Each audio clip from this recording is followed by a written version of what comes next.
देश में बेलगाम बढ़ते संक्रमण से सरकार और सिस्टम फेल दिख रहे हैं। एक तरफ ऑक्सीजन और रेमडेसिविर की डिमांड जोरों पर है। राजस्थान के मुख्यमंत्री अशोक गहलोत ने पीएम मोदी से संवाद के दौरान इसकी डिमांड रखी थी। तो वहीं अब 3 मंत्रियों ने दिल्ली पहुंचकर राजस्थान पर आ रहे संकट की बात सामने रखी है और केंद्र से राहत की गुहार लगाई है। हालांकि कांग्रेस मंत्रियों के दिल्ली पहुंचने के बाद सियासी उबाल देखने को मिला। भाजपा ने राज्य सरकार पर सवाल खड़े किए और यहां पर लगने वाले ऑक्सीजन प्लांट नहीं लगाने पर प्रश्न चिन्ह खड़ा किया।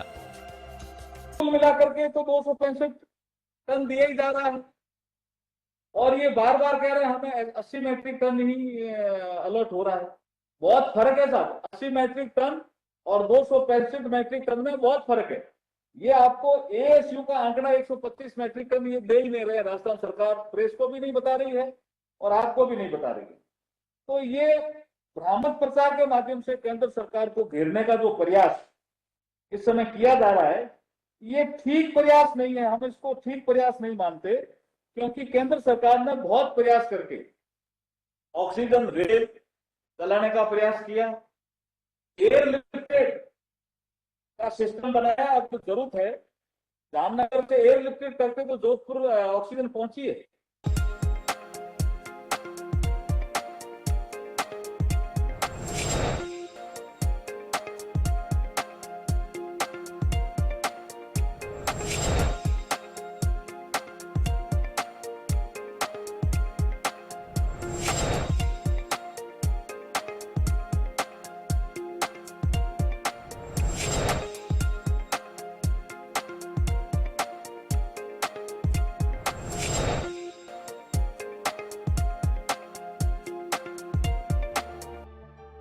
उधर कांग्रेस ने महामारी में सियासत से परहेज करने की सलाह भाजपा को दी।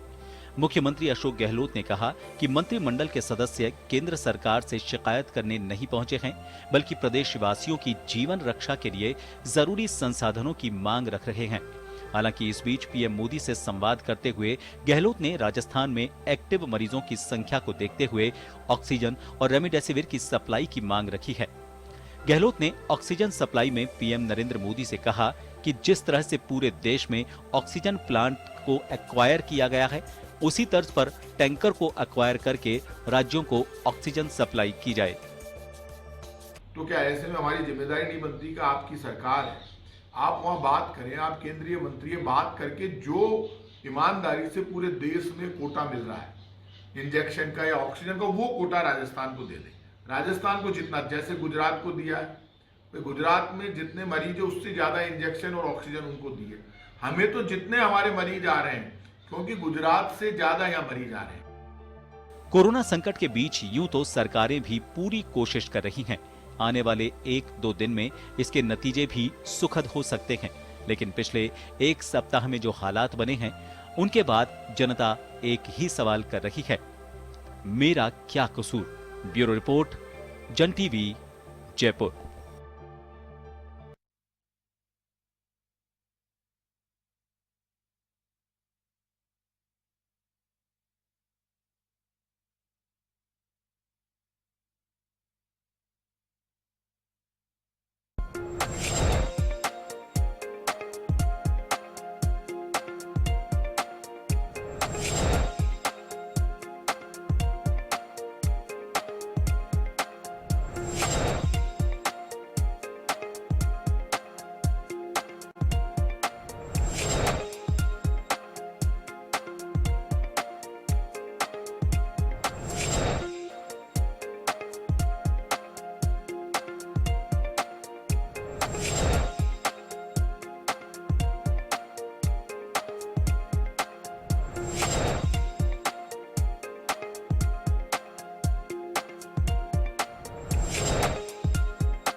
नमस्कार जनके में स्वागत है आपका। मैं हूं योगेंद्र, आप देख रहे हैं खास खबर। खास खबर में हम बात कर रहे हैं, लगातार देख रहे हैं कोरोना बेकाबू, सियासत बेकाबू, एडमिनिस्ट्रेशन बेकाबू और हालात लेकिन जंग ये है कि जीतेगा कौन और जंग की स्थितियां क्या बनेंगी। जीतेगी जनता, इसमें देनी है, इसका भरोसे की बात है। हमें भरोसा रखना होगा खुद पे, हमारे जो सिस्टम है उस पे, इसके अलावा आपके पास कोई चाहता नहीं है। और बस इस बात जो मैसेज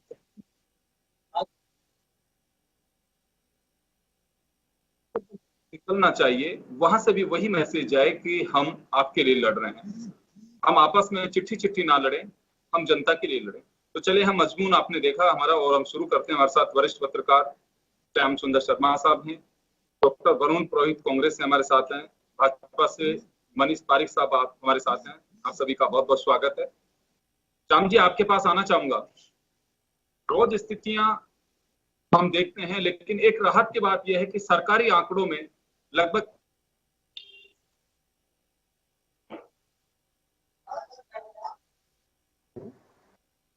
जो गैस, इंजेक्शन और मेडिसिन की जो व्यवस्था कर रही है उसकी रिपोर्ट पेश करें।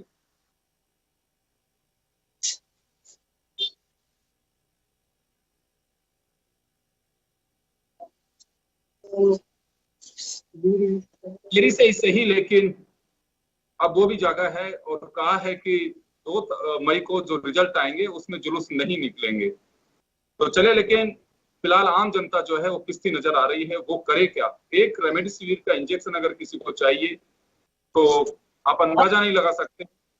हमारी जो आज ग्राउंड रिपोर्ट है हमने देखी है, बहुत भयावह स्थिति है। ये बात मैं कर रहा हूँ राजस्थान की राजधानी की। इसी तरह के हालात कई जगह से जो शहरों से आ रहे हैं, जन टीवी के पास में रिपोर्ट्स हैं, उसके लिहाज से बहुत मुश्किल। इस पर किसी को भी हॉस्पिटल का वो दरवाजा ना दिखाए जिसको रेमडेसिविर की आवश्यकता पड़े। जी श्याम जी, लेकिन अब सवाल ये है कि इस स्थिति से निपटने के कुछ संकेत आपको दिखाई दे रहे हैं, या पत्र व्यवहार चलता रहेगा, बजट एलोकेट होता रहेगा, प्लांट्स के लिए योजना बनाई जाती रहेंगी, इतने में जनता मर चुकी होगी? क्या कुछ लग रहा है अभी इसमें सुधार होगा?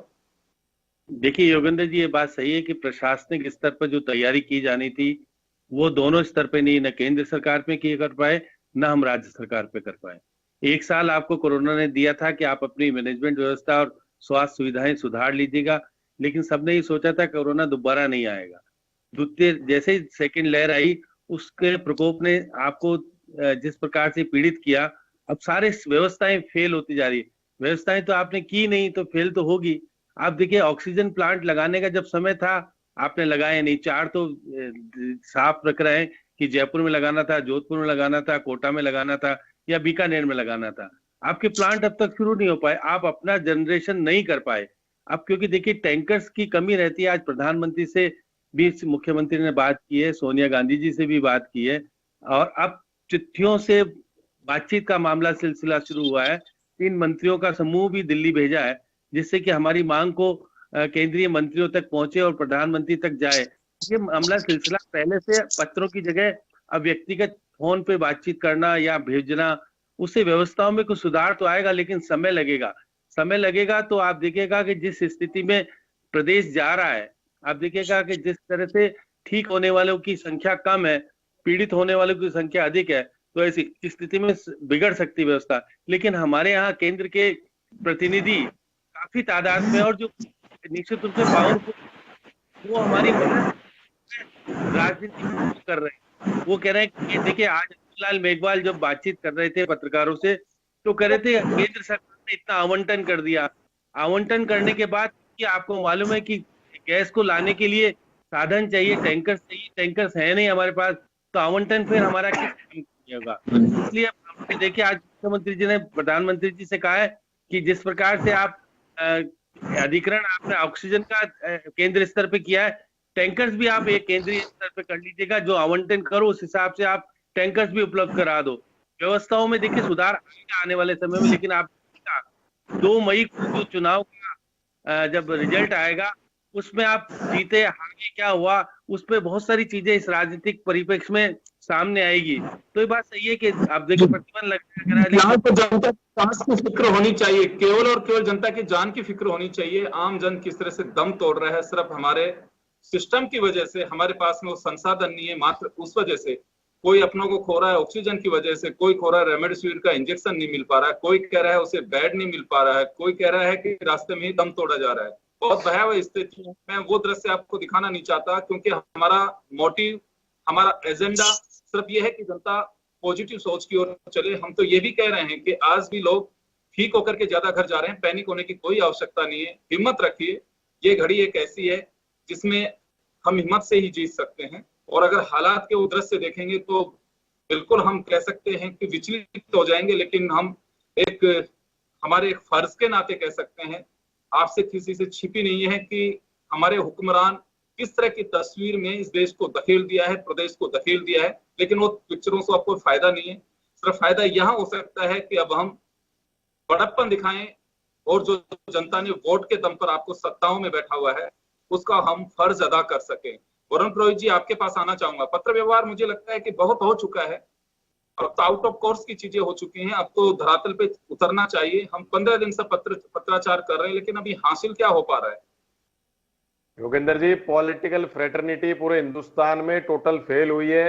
उन्होंने मानवता सभ्यता के ऊपर काला दाग लगाया है। भारत में इतनी बड़ी एपिडेमिक है कि 12 महीने से सब मस्त हो रहे थे, कोई भी पार्टी की सरकारें हो, इन्होंने 12 महीने का बिल्कुल ध्यान नहीं दिया। नहीं तो आज ये कोई भी नेता होता वो ये बोलता कि 12 महीने में हमने इतने ऑक्सीजन प्लांट लगाए, इतने ऑक्सीफ्लो बेड्स लाए, इतने वेंटिलेटर लाए, इतने हॉस्पिटल बनाए। आप देखिए कोई नेता, कोई सरकार भारत के अंदर इस बात का विवरण नहीं प्रस्तुत कर रही कि हमने क्या किया। और केंद्र सरकार का तो बार बार अपने को क्रिटिसिज्म करने से मतलब नहीं, मिसमैनेजमेंट, डिजास्टर तो किया ही किया है। लेकिन आप ये देखें राजस्थान के परिप्रेक्ष्य में देखोगे तो राजस्थान की चाहे बीजेपी की पार्टी हो, विपक्षी नेता हो, 25 सांसद हो सकता है फेल हो गए अपनी मांग पूरी करने, लेकिन 25 में ओम बिरला जी आप देखिए आज उन्होंने कितना बढ़िया उनका रोल रहा है। और बीजेपी मनीष जी भी बैठे, इनके लोगों ने आज 1 महीने के विधायकों की तनख्वाह भी उसमें करने की बात की है। लेकिन मैं तो कह रहा हूं 12 महीने जब नो वर्क नो पे होता है तो विधायक सांसदों किस बात की तनख्वाह चाहिए, सारी क्यों नहीं राजकोष में जमा कराते हैं। मैं आपको फिर कह रहा हूं विधायक हुए, पार्षद हुए, बुरा मत मानना मनीष जी मैं जो बोल रहा हूँ, विधायक हैं, पार्षद हैं, सांसद हैं, कहाँ है सब? वोट लेते टाइम ये घर घर आ जाते हैं वोट मांगने के लिए, लाउड स्पीकर लेके गलियों में घूमते हैं, आज कहाँ गायब हो गए? इनको क्यों नहीं घर घर आते? ये लोग घर घर आए, लोगों से पूछे क्या समस्या है, तो लोगों में पैनिक भी खत्म हो जाए कि भाई हमारे पास है, हमारे जनप्रतिनिधि हमारे संरक्षक बन के हमारे घूम रहे। आज आप देखिए, मैं किसी पार्टी की बात नहीं कर रहा, आज आम जनता की बात है। आम जन कहीं फोन करता है, फोन नहीं उठाते नेता लोग, क्या करोगे आप? व्यवस्थाएं कैसे बनेंगी? अपने आप पैनिक ही होगी। ये चीज इनको नेताओं को, जो मैंने कहा ना पॉलिटिकल फ्रेटर्निटी, इन्होंने दाग लगा दिया भारत के मानव सभ्यता के ऊपर में। आज इनको सोचना चाहिए। लेकिन फिर भी राजस्थान नंबर 1 हर चीज में चल रहा है। आज भी 3 मुख्यमंत्री हमारे गए, केंद्र सरकार से बात कर रहे हैं। आज वो हम जो मैनेजमेंट है उसमें राजस्थान फिर भी नंबर 1 आ रहा है, और as compare to other states in India. लेकिन आम जनता जो है वो तो पिस रही है। उसके बारे में तो आप बात क्या करोगे? आप रेमडेसिविर इंजेक्शन की बात कर रहे हो, दूसरी दवाइयां, मैं कह रहा हूं 1 साल में आप पिछली एमआरपी निकाल लीजिए। 1 साल के पहले क्या दवाइयों की रेट थी, बी कॉम्प्लेक्स की भी, और आज क्या रेट है, खाने पीने की रेट। आप मैं बताऊं आपको, थोड़ा हंसी आएगी, लेकिन ये छोटी सी बात है जो आम जनता को, कोविड पेशेंटों को जरूरत होती है नारियल पानी की, जो 1 महीने पहले, 20 दिन पहले 25-30 रुपए का रहा है, 70-80 रुपए का रहा है। कोई कंट्रोल नहीं है कहीं भी किसी भी चीज का, ब्लैक मार्केटिंग का। नेताओं को, जैसा नेताओं ने लुका छुपी कर ली जनता के साथ में, वैसे ये व्यापार जो कर रहे हैं, ये ब्लैक मार्केटिंग कर रहे हैं। इससे ज्यादा क्या होगा? सरकार है, यहाँ नियंत्रण में है सब कुछ। मैंने आपको राजस्थान को भी बात करी है, Rajasthan as compare to other states इसको मैनेज करने में नंबर 1 है, विपक्षी भी 1 है। आप देखिए राजस्थान ने एक एग्जांपल प्रस्तुत किया आज भी कि आपस में चाहे क्रिटिसिज्म करते हैं, लेकिन वो सांसदों की बात छोड़ दो, उनका कैसा व्यवहार रहा 2-2.5 साल में, लेकिन आज की तारीख में राजस्थान के नेता एक हैं, अशोक गहलोत जी। आप देखिए, नंबर, मैं कोई चाटुकारिता नहीं कर रहा हूं, आज भी प्रधानमंत्री जी से सोनिया गांधी जी सीधी बात की, पत्र व्यवहार नहीं किया, सीधी बात कर रहे हैं, मंत्री दिल्ली पहुंच गए। वरुण जी, लौटूंगा आपके पास, मनीष पारिक साहब के पास में जाना चाहूंगा। मनीष जी, मैं आपके पास आना चाहूंगा। स्थितियों का मालूम है आपको, आप तो बंगाल का दौरा भी करके आ चुके हैं, जहां की रिपोर्ट तो यह है कि बहुत बड़े ब्लास्ट होगा अभी वहां पे संक्रमण का। अभी दबा हुआ है, सब जोश में है कि चुनाव है, 2 तारीख के रिजल्ट का भी इंतजार होगा, उसके बाद के हालात भगवान और बंगाल दोनों साथ रहेंगे, ये देखने वाली स्थिति होगी जो रिपोर्ट सामने आ रही है वो। खैर, लेकिन चलिए, व्यवस्था को लेकर के आम जन में बड़ी एक ऐसी स्थिति पैदा हो गई है कि भगवान के भरोसे ही रहना था, तो फिर हम पहले से ही ठीक थे। 70 साल से भगवान भरोसे था मामला, ये बात तो सही है, लेकिन ये पक्की बात है योगेंद्र जी की जिस कमिटमेंट के साथ में काम हुआ है, ऑक्सीजन के लिए अगर लेटर पहले से केंद्र सरकार द्वारा लिखा जा चुका था, उस पर स्टेट गवर्नमेंट ने ध्यान नहीं दिया, दिल्ली ने उसके बारे में प्लान नहीं बनाया, राजस्थान में भी उसके आगे परस्यू नहीं हुआ, तो उस विषय पर काफी कुछ हो चुका है, बातचीत आपने देखी है, निंदा हुई है, आरोप लगे हैं। दूसरी बात, जो किल्लत की बात बता रहे हैं वरुण जी भी और श्याम जी भी, जो इस पर ड्रग कंट्रोलर बना हुआ है राजस्थान का, तो उनको ये ऑडिट होती है कि कितना स्टॉक है और कितना आया है, किस नाम पर बेचा जा रहा है। दवाइयों के जो व्यापारी हैं उनका सीधा मतलब होता है, फूड सेफ्टी एक्ट के हिसाब से जो जैसे इंस्पेक्टर काम करते हैं, ऐसी ड्रग कंट्रोलर जो है वो काम करता है। राजस्थान सरकार के अंडर में काम करता है, ये बात भी सही है, क्योंकि जो चिकित्सा और स्वास्थ्य सेवाएं हैं वो सीधा एम्स को छोड़ के राज्य की अनुसूची में आते हैं। भारत के संविधान में जो राज्य की अनुसूची है, नीति निर्देशक तत्वों के हिसाब से वो राज्य सरकार को कंट्रोल करना होता है। अभी इनकी रेट्स के बारे में गड़बड़ है। एक प्रतिष्ठित अखबार ने अगर कांग्रेस के चिकित्सा मंत्री को गुमशुदा बताया है तो निश्चित तौर पर यह गंभीर बात, तो उन्होंने अपना कोई सुपरविजन करना चाहिए, मॉनिटरिंग करनी चाहिए, कोई रेट्स के बारे में बात होनी चाहिए, वो उसकी कमी नहीं है।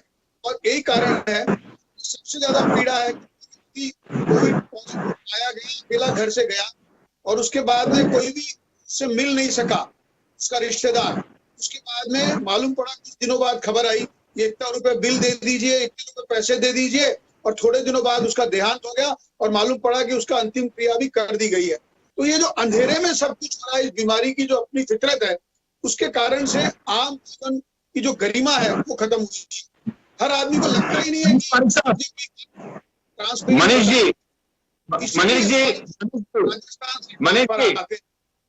जी सवाल 2-4 बहुत हो सकती है, लेकिन हम नहीं चाहते हैं कि उस व्यवस्था को जो चौपट हो चुकी है उसको फ्रंट पे लेके आया जाए।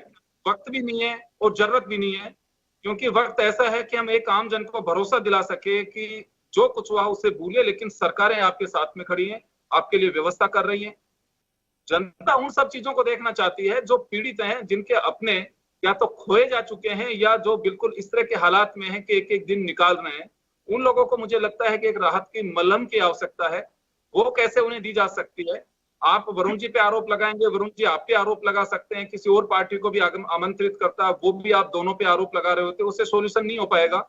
जैसे मैं लगातार कह रहा हूं कि आईटी का युग है, बातें खूब अच्छे से हो सकती है, पत्र व्यवहार किया जा रहा है, कहा जाता है कि आज उसको लेटर लिख दिया, आज उसने उसको लेटर लिख दिया। हमारे डायलॉग का कितना बड़ा भाव, अंदाजा लगा सकते हैं आप इसका? नहीं, मैं तो यही कह रहा हूँ, इसीलिए तो 2 काम करना था। सैनिटाइजेशन का एस्पेक्ट है, जो सेकंड फेज आया है उसमें मेडिकल रिलीफ ज्यादा जरूरी है। पहले वाले में पॉलिटिकल पार्टी के नाते भारतीय जनता पार्टी ने भी और सरकार ने भी जो राशन की आपूर्ति करी, जब काम धंधे बंद हुए, लॉकडाउन अचानक लगा, उसके कारण लोगों भूखे नहीं मरे, भूखे दिक्कत ना हो, इसके लिए राशन का वितरण हुआ। इस बार मेडिकल क्लिनिकल एस्पेक्ट ज्यादा इंपॉर्टेंट है। इस बार भोजन का, राशन का ज्यादा अभी तक मुद्दा नहीं है, तो भी दोनों पार्टियों ने, आपने देखा है, प्लाज्मा डोनेशन कैंप लगा दिए हैं और इसका मेडिकल रिलीफ के कैंप लगाए हैं, सैनिटाइजेशन के लिए पार्षद काम कर रहे हैं और वैक्सीनेशन के कैंप लगा रहे हैं। तो वैक्सीनेशन ज्यादा हो जाएगा तो हम इससे मुकाबला कर पाएंगे। तो नगर निगम के नाते भी मैं बताना चाहता हूँ, हमारी जो जिम्मेदारी है, भारतीय जनता पार्टी के सारे पार्षदों ने अपने वार्डों को सैनिटाइज कराया है जो दमकल से आता है हाइड्रोक्लोराइड का पानी छिड़क रहे हैं, वो काम हो रहा है। दूसरी बात, जो वैक्सीनेशन के कैंप पार्षदों ने लगाए हैं, जो ज्यादा लोगों को अपने घर के पास में वैक्सीनेशन की सुविधा मिल जाए तो ज्यादा से ज्यादा लोग दोनों दर्जे के वैक्सीनेशन करा ले। तो ऐसा नहीं है, पॉलिटिकल पार्टी साथ खड़ी है, सरकारें साथ खड़ी है और पार्षद और विधायक और सांसद भी साथ खड़े हैं, मैं ये कहना चाहता हूं। लेकिन जो बड़ी बात है वो ये कि असमंजस, आपने जैसे कहा कि अंधेरे में जितना भी जो भय है वो अज्ञात का भय होता है। किसी आदमी का रिश्तेदार उसके बिना अस्पताल जा रहा है, वो वहां पर फीस उसको देनी पड़ रही है और उसके बाद खबर आ रही है कि उसकी तो देहांत हो गई है और उसका हम इतनी तारीख को इतने बजे ये उसको कर देंगे। मनीष जी, सरकार सिस्टम बनाना पड़ेगा कि जिसको पैसे दिए वो पता पड़े कि पैसे क्यों दिए। फंड है विधायकों के पास में, सांसदों के पास में, वो फंड अलोकेट जो कर रहे हैं वो भी दे रहे हैं, इसमें कोई डाउट नहीं है।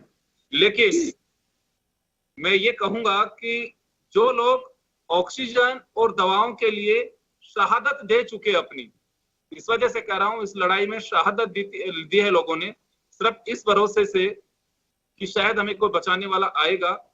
ऑक्सीजन का सिलेंडर जो अब तक ये मान के चल रहे थे कि दूर नहीं होगा, वो उन तक पहुंच जाएगा। उसकी वजह से उस लड़ाई में उन लोगों को इस जंग में अपनी जान गंवानी पड़ी। हम उन लोगों के लिए अगर फिक्र करें और वास्तव में अगर देखें, मैं ये कहता हूं अभी भी कोई भी गलती किसी से भी हो सकती है। इसमें जनरल प्रॉब्लम है। योगेंद्र जी, जैसे ऑक्सीजन का सिलेंडर अगर किसी ने अपने काम आने के लिए पहले घर में जमाखोरी करी है तो उस ऑक्सीजन के सिलेंडर अगर उसके काम नहीं आ रहा है तो एक जान तो उसने ले ही ली है जिसके लिए वो चाहिए था। इसलिए इसमें ये नहीं कह सकते हैं कि जिम्मेवारी किसकी है। ये थोड़ा सा पब्लिक को सोचना पड़ेगा कि जब डर के मारे, भय के मारे ऑक्सीजन का सिलेंडर अपने घर में जमा कर रहे हैं और ऐसे टाइम पे हॉस्पिटल में एक आदमी की जान ऑक्सीजन के अभाव में चली जा रही है, तो वो हत्यारा तो वो आदमी जिसने सिलेंडर अपने घर में अनयूज्ड रखा है। इस बात को उनके छापे डालिए, छापे डालने चाहिए। गवर्नमेंट ऑफ इंडिया डायरेक्ट कार्रवाई करती है, गवर्नमेंट यही तो चाहती है। काले कारनामे वालों का काला चेहरा भी सामने आना चाहिए, जनता ये चाहती भी है। हो सकता है कम से कम यही काम सरकार का है। सरकार कंट्रोलर है, ड्रग कंट्रोलर है।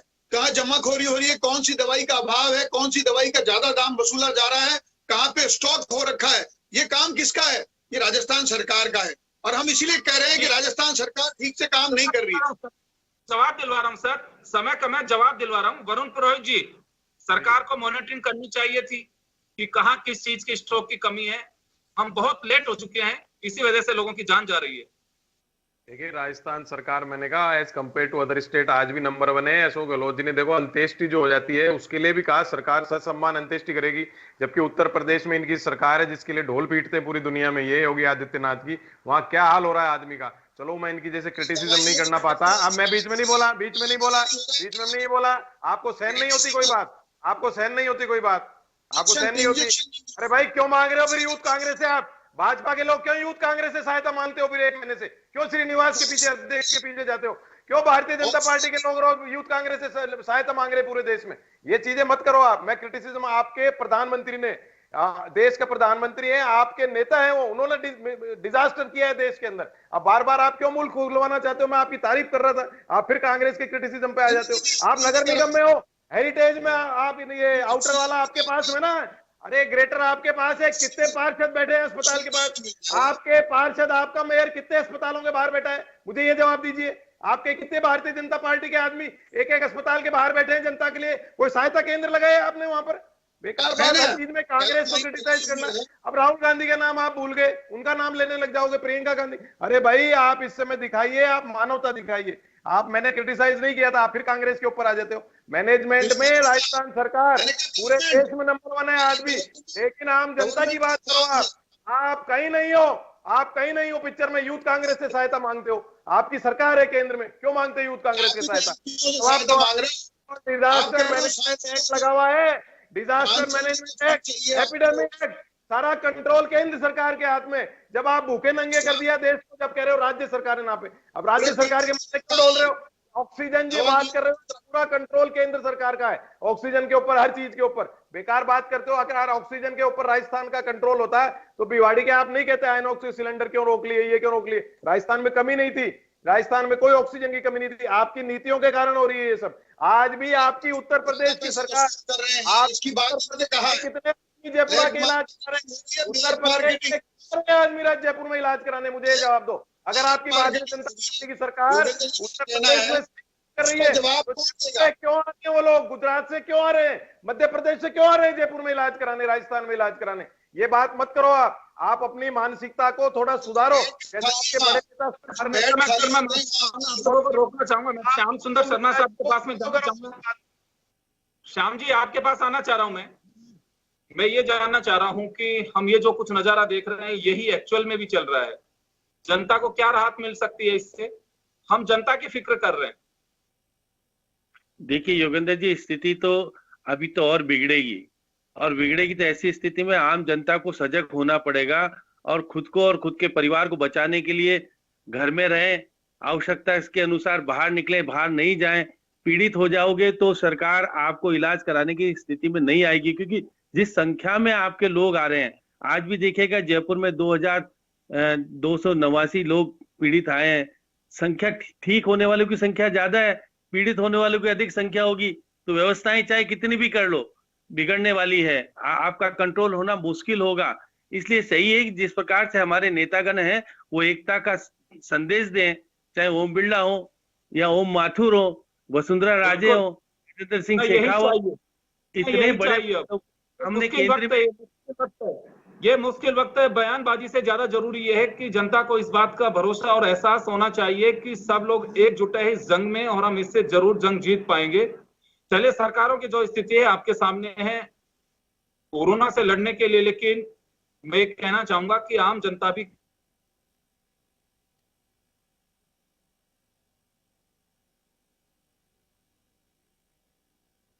लोगों का जो रहा है उनके चपेट में वो भी आ रहे हैं।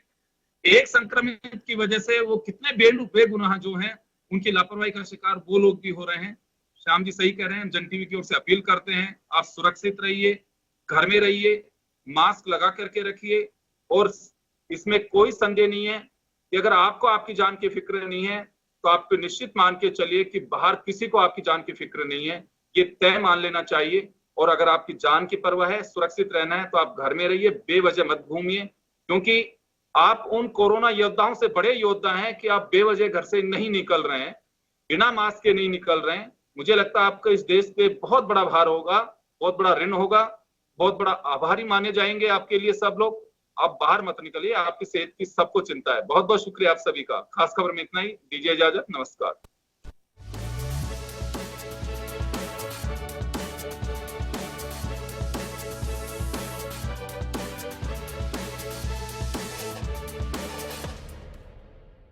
जन टीवी की लेटेस्ट अपडेट पाने के लिए हमारे चैनल को जरूर सब्सक्राइब करें और नोटिफिकेशन पाने के लिए बेल आइकॉन दबाएं।